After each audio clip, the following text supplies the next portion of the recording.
suis surpris de vous voir nombreux parce que je croyais que vous seriez au stade en ce moment-ci. Et c'était l'une des inquiétudes. Ça prouve quand même que nous avons assez d'intérêt pour Sidonie et Michel. Ça fait plaisir d'être soutenu par ce que nous aimons.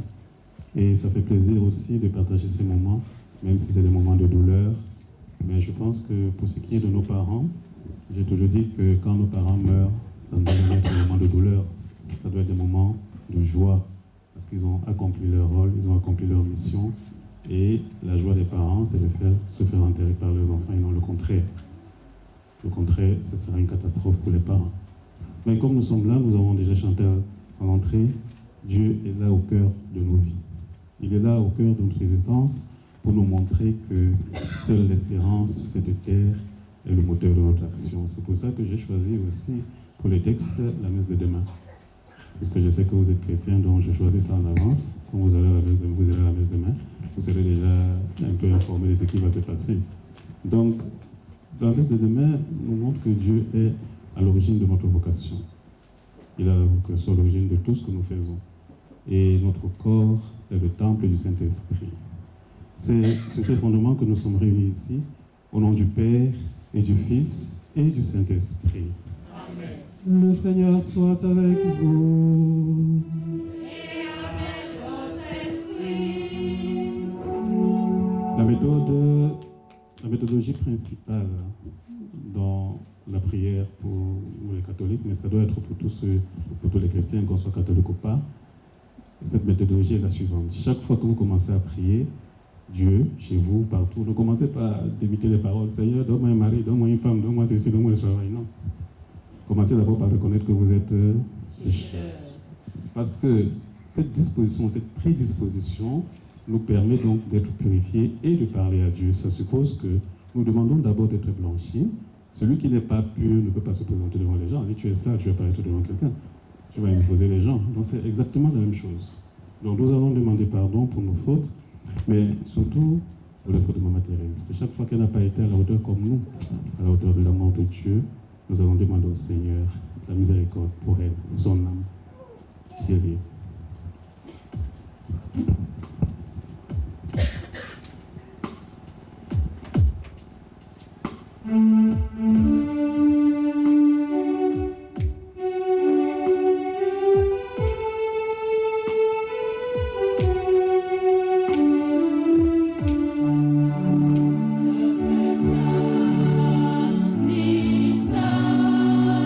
Yahweh,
Dieu Tout-Puissant nous fasse miséricorde, qu'il nous pardonne nos péchés et nous conduise à la vie éternelle. Amen. Prions le Seigneur. Seigneur Dieu, tu as fixé une limite à la vie présente pour nous ouvrir l'accès à l'éternité. Nous t'en supplions humblement, permets que par la grâce de ta compassion, le nom de ta servante, Desmanou-Thérèse, soit inscrit au livre de vie. Nous le demandons par Jésus-Christ, ton Fils, notre Seigneur et notre Sauveur, qui règne avec toi dans l'unité du Saint-Esprit, Dieu, pour les siècles des siècles. Amen. Veuillez vous asseoir, nous allons écouter la première lecture.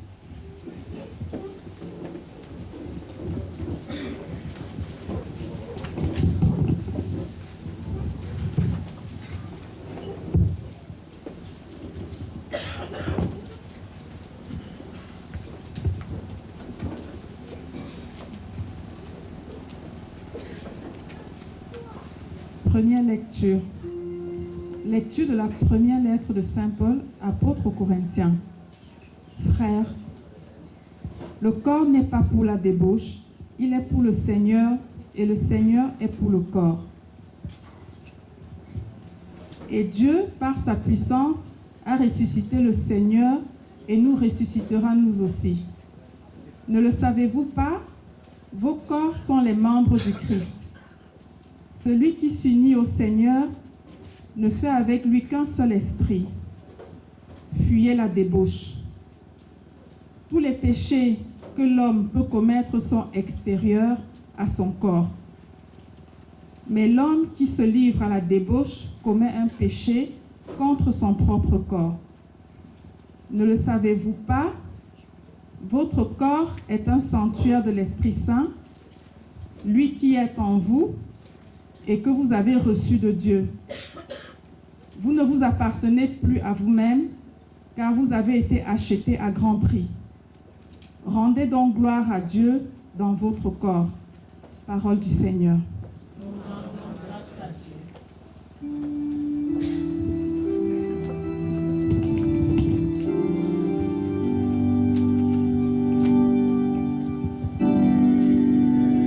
Mon berger, ô Seigneur, rien ne saurait manquer où tu me conduis. Dans tes pâturages, tu m'as fait reposer, et dans tes eaux limpides, tu m'as désaltéré.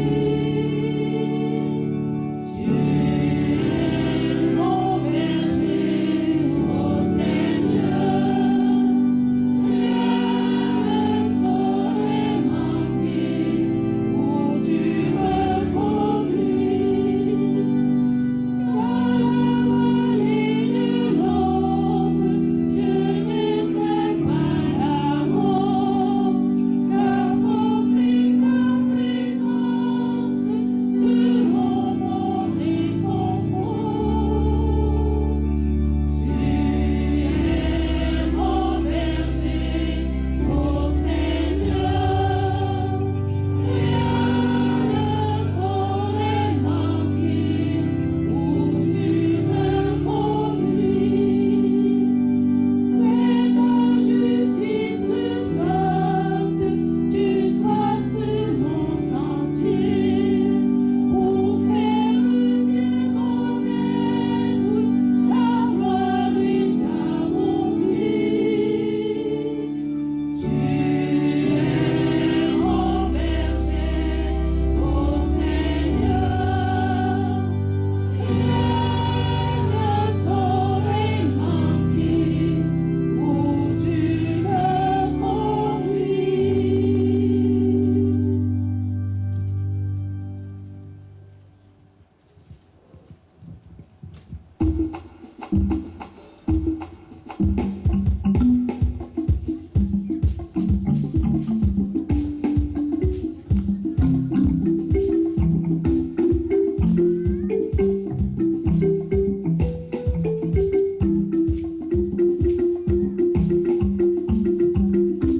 Alléluia, Alléluia,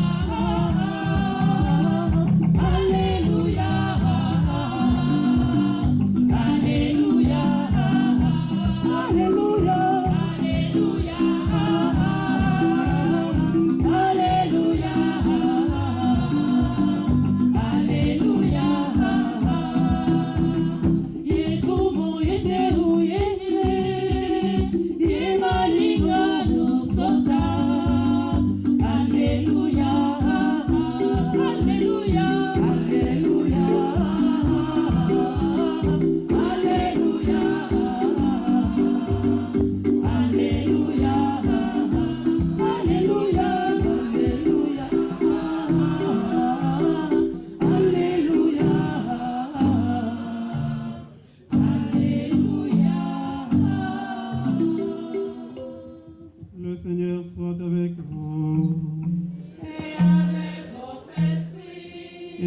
Évangile de Jésus-Christ selon Saint Jean.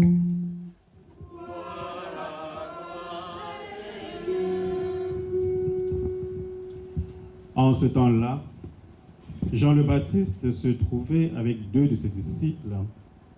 Posant son regard sur Jésus qui allait et venait, il dit, « Voici l'agneau de Dieu. » Les 2 disciples entendirent ce qu'il disait et ils suivirent Jésus. Se retournant, Jésus vit qu'ils le suivaient. Il leur dit, « Que cherchez-vous » Ils lui répondirent, « Rabbi », ce qui veut dire « Maître ».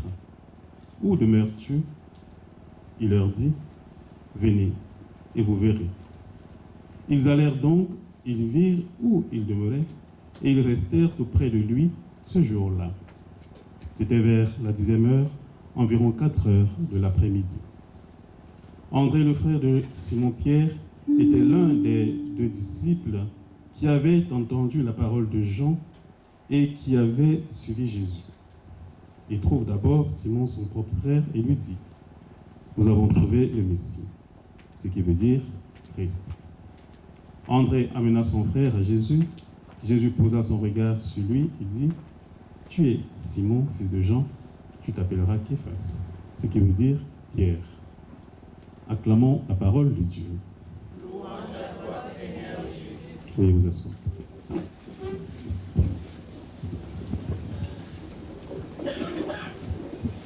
Dans notre vie, il n'y a que des symboles, comme l'origine du sens, de ce que nous sommes et de ce que nous devons être.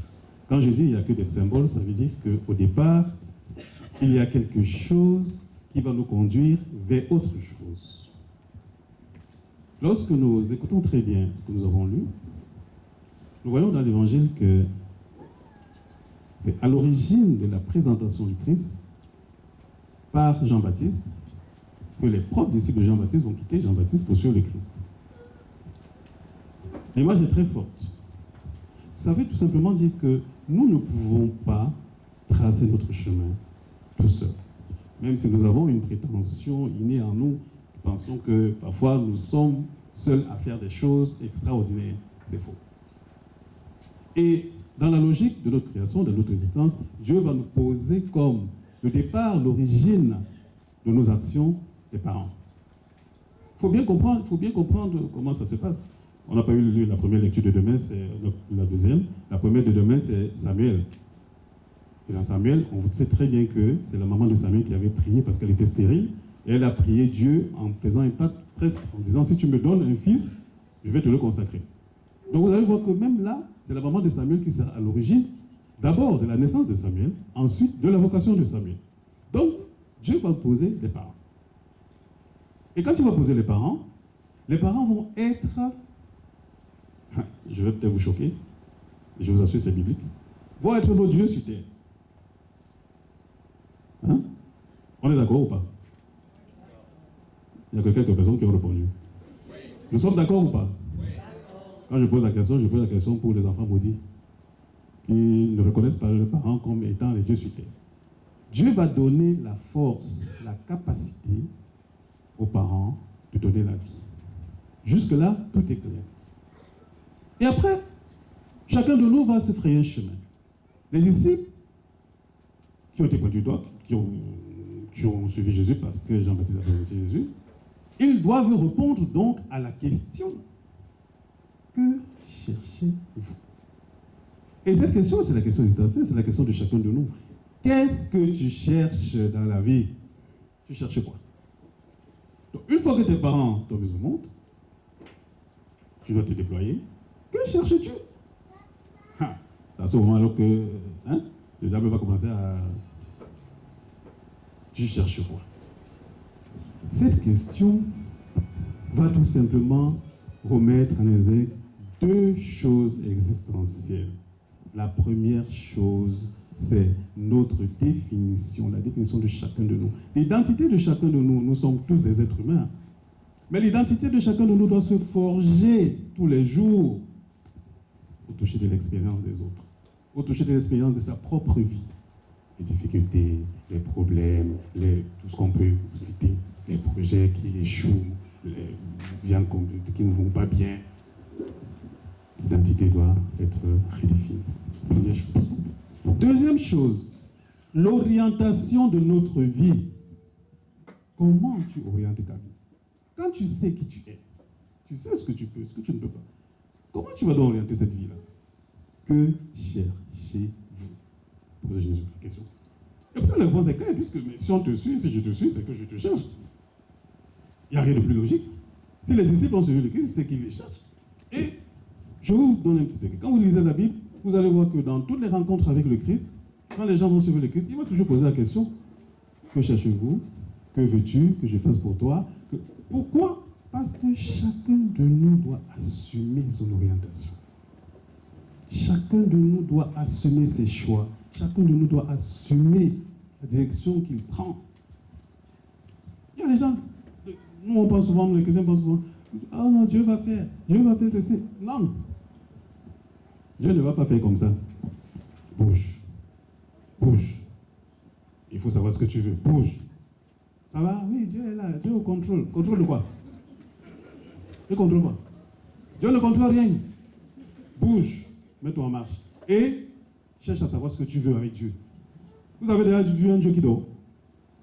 On dort, on rêve. Dieu pouvoir, Dieu va faire. Dieu est là. Je crois en Dieu. Au nom de Jésus. Au nom de quel Jésus? Au nom de Jésus de tes rêves. Il n'y a pas de Jésus qui ne marche pas. Ça n'existe pas. Jésus a passé toute la vie à marcher sur les routes de Galilée, à nourrir les gens, à guérir les malades. Il n'y a pas de Jésus qui rêve.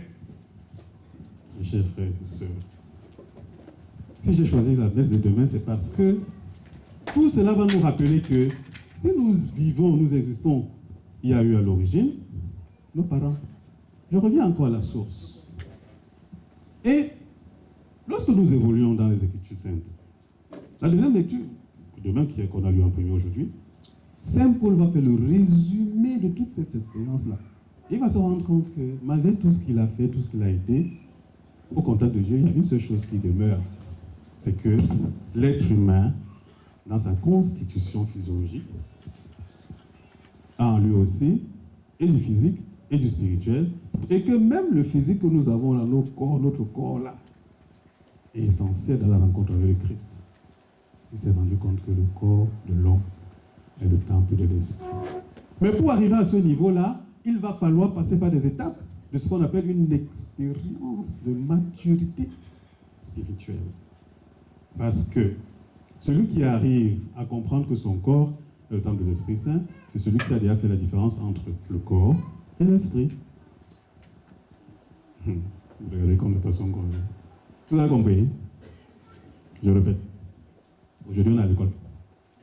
On est à l'école. Vous avez dit que les catholiques n'enseignent pas bien la Bible.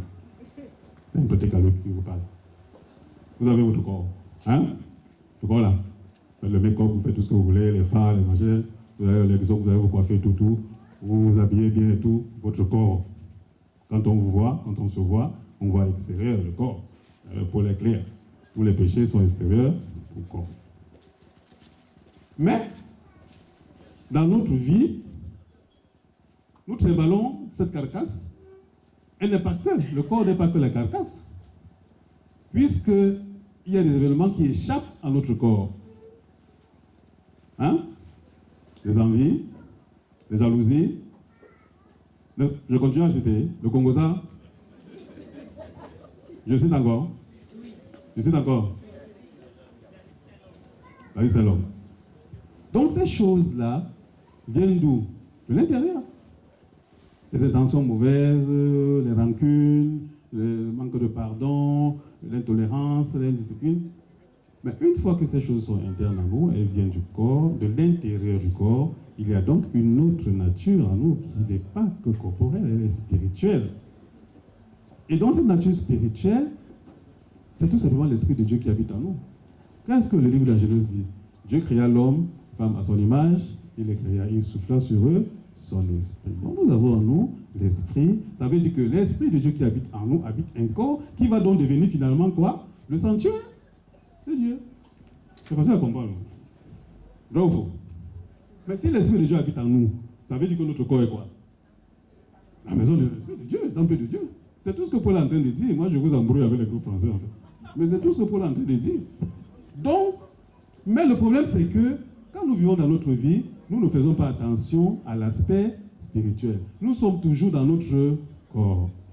Donc Paul dit que, faisons attention, l'esprit qui est en nous fait de notre corps le temple. C'est pour ça que, quand nous recherchons notre orientation dans la vie, nous devons savoir ce que nous voulons. Conclusion. Je ressemble au professeur aujourd'hui.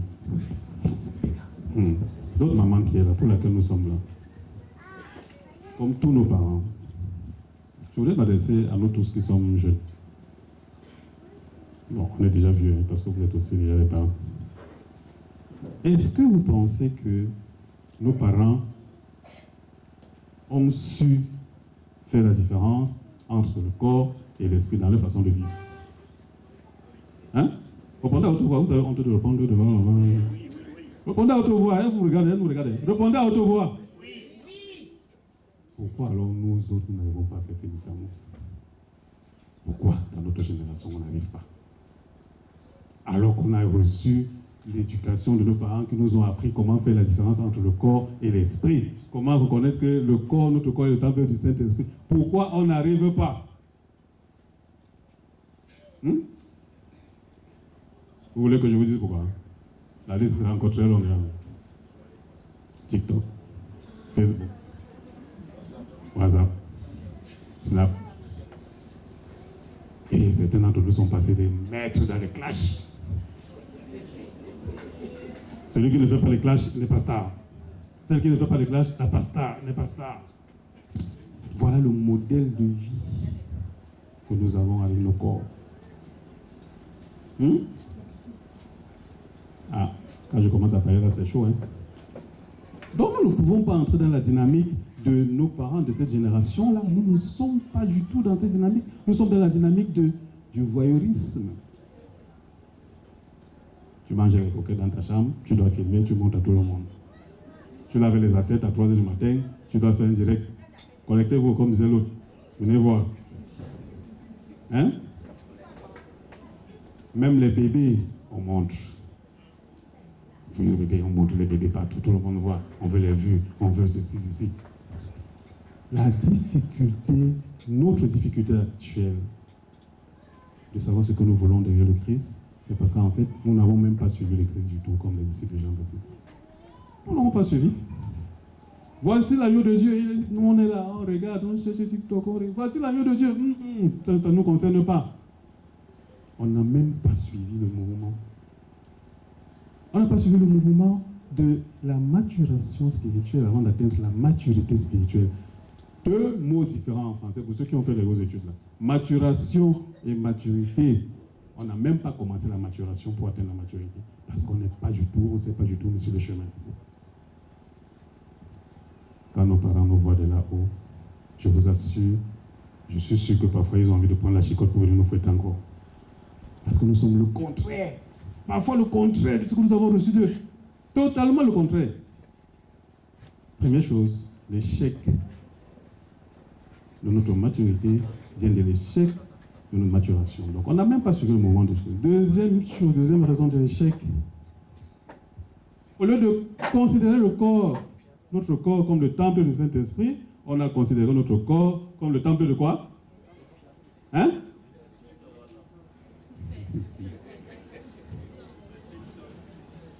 Bon, disons que comme le temple de ce qui n'est pas Saint-Esprit. Comme ça, nous tous, on va comprendre, non? On va se comprendre, non? On a considéré le corps, on a placé le corps au centre de tout ce qui n'est pas spirituel. Et notre corps est devenu objet de... Je ne vais pas reprendre le mot de Saint Paul, hein, parce que son mot est très fort, débauche. Et si on dit ça, chacun de nous va fuir ici. Notre corps est devenu objet de lamentation. Qu'est-ce qu'on ne fait pas avec le corps aujourd'hui? Même nous là. Après on se plaint, on vient voir le prêtre. Mon père, je ne suis pas marié, je n'ai pas trouvé un mari, je n'ai pas trouvé une femme. Dieu ne fait pas quoi? Dieu ne fait pas quoi? Dieu ne m'écoute pas. Dieu ne t'écoute pas. Avant que Dieu ne t'écoute, écoute d'abord Dieu. Suis-le d'abord. Va à sa suite. Écoute-le. Pour comprendre sa volonté. Comme ça, tu sauras comment marcher avec lui. Tu vis avec quelqu'un, tu ne sais pas comment il est. Tu vas vivre avec la personne comment? Apprends à connaître la personne. C'est que si tu dis A, la personne va se fâcher, ne dis pas A. Parce que la personne va se fâcher. Toi, tu sais, tu dis A et la personne se fâche et tu viens te plaindre. Pourquoi tu as dit A alors que tu savais que le A énerve ta personne? Ne dis pas. Donc, si tu veux que Dieu t'écoute, écoute d'abord Dieu. Troisième raison de notre échec, c'est la dernière. Nous avons ignoré, nous avons tellement maltraité notre corps que nous avons fini par l'ignorer. C'est-à-dire que nous vivons et nous ne savons même plus que nous vivons. Nous sommes dans une espèce de routine mécanique. Ils ont les mêmes choses. Et parfois, c'est la vie qui s'occupe de faire les mêmes choses à notre place. On ne réfléchit plus. C'est le jour qui fait la même chose à notre place. C'est le monde qui fait la même chose. C'est nous-mêmes, on est absent de notre vie. Mes chers frères et sœurs, je voudrais, par cette action de grâce, parce que c'est une action de grâce aujourd'hui que nous faisons, à l'endroit de notre maman, rendre grâce à nos parents, qui étaient forts. C'était très fort, hein? Quand je vois sa sérénité, je me dis, ah, regardez, je vous montre, regardez comment elle est. Si cette photo pouvait parler, je vous assure que chacun de nous va sortir même par la fenêtre ici. Parce qu'elle a dit des choses ici, là, qu'on n'aura pas besoin d'entendre. La sérénité de nos parents, de nos grands-parents. C'est cette sérénité qui a fait de nous ce que nous sommes. Et au lieu de continuer dans cette sérénité, nous avons dévié. Je voudrais rendre hommage à tous les parents qui nous ont précédés dans la gloire de Dieu. Et un petit conseil que je dis toujours. Je lève la tête comme ça, je ne vois personne en particulier. Donc, si mes yeux arrivent sur quelqu'un, ne pensez pas que je suis en train de vous fixer. Donc, les enfants qui n'ont pas été en bon terme avec leurs parents depuis des années, si vos parents vivent encore, nous sommes encore en 2024, jusqu'à la fin du mois, on continue à se souhaiter bonne année, n'est-ce pas? Donc, un petit conseil. Si vous voulez que Dieu vous écoute,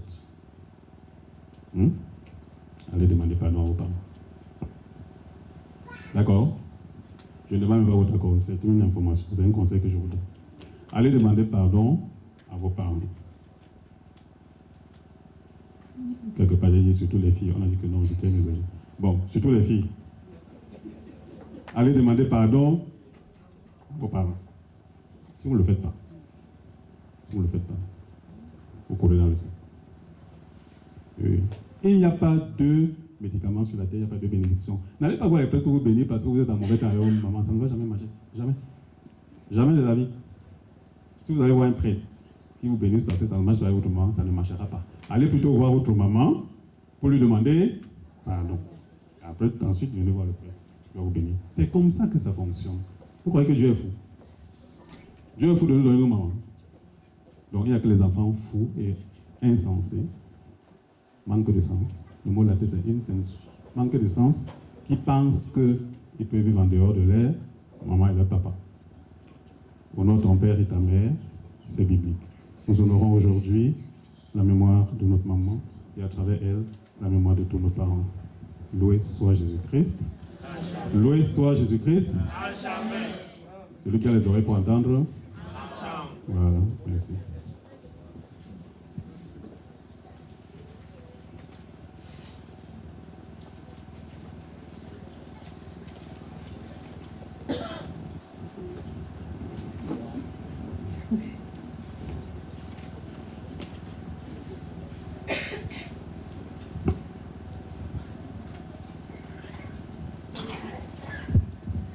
Nous allons maintenant donner nos prières vers le Seigneur.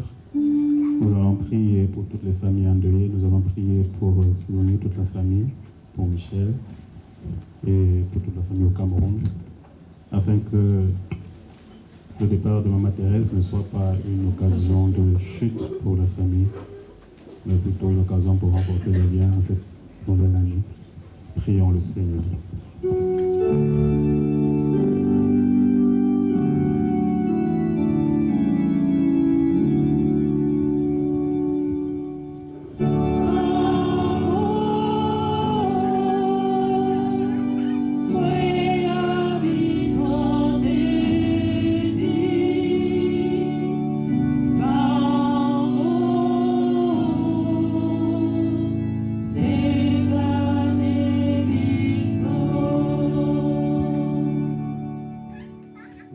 bénissons, Seigneur, la famille que laisse Maman Thérèse, que par son exemple de vie, elle continue à exister dans les cœurs de tous les fils et les filles de cette famille, afin que par ce souvenir